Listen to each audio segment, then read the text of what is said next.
One of Toronto's first safe injection sites is slated to close, and a condo development is set to take its place. Bilhete has more. Brian Clark has been sober for a year now. He credits Moss Park Overdose Prevention Services staff for saving his life long enough to make it into rehab. I would have been dead already if it wasn't for Sarah and her team.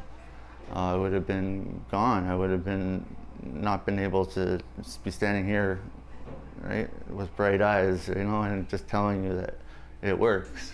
Moss Park OPS first started operating inside a tent nearly 8 years ago, an unsanctioned supervised injection site launched in response to a spate of overdose deaths amid Ontario's growing opioid crisis.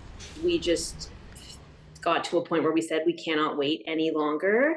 And all of this, hemming and hawing and bureaucracy and paperwork is just not necessary. Like, we know what we need to do. We know how to do it. We know that the evidence says that these sites are cost effective and they save lives.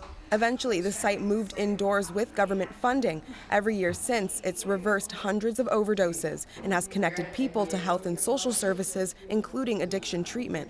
And what we witness is transformative because it's genuine, authentic care.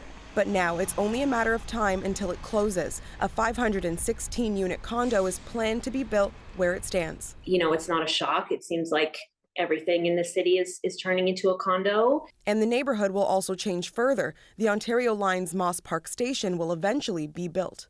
I'm not surprised because of the gentrification that's happening in the neighborhood, but I am really concerned in terms of not knowing where people are going to go for access to supports.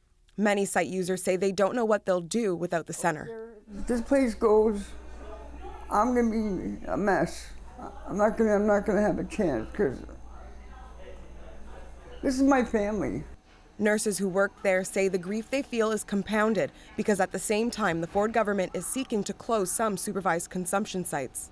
It's really devastating to feel like we're back at square one.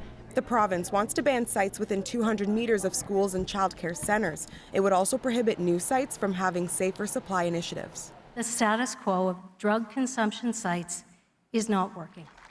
The government says its focus now is on creating treatment and recovery centers. The province is investing $378 million to create 19 so-called heart hubs, but advocates say the funds won't make a dent and the plan isn't robust enough. It's just a complete waste of time and money, and the whole thing is going to kill people.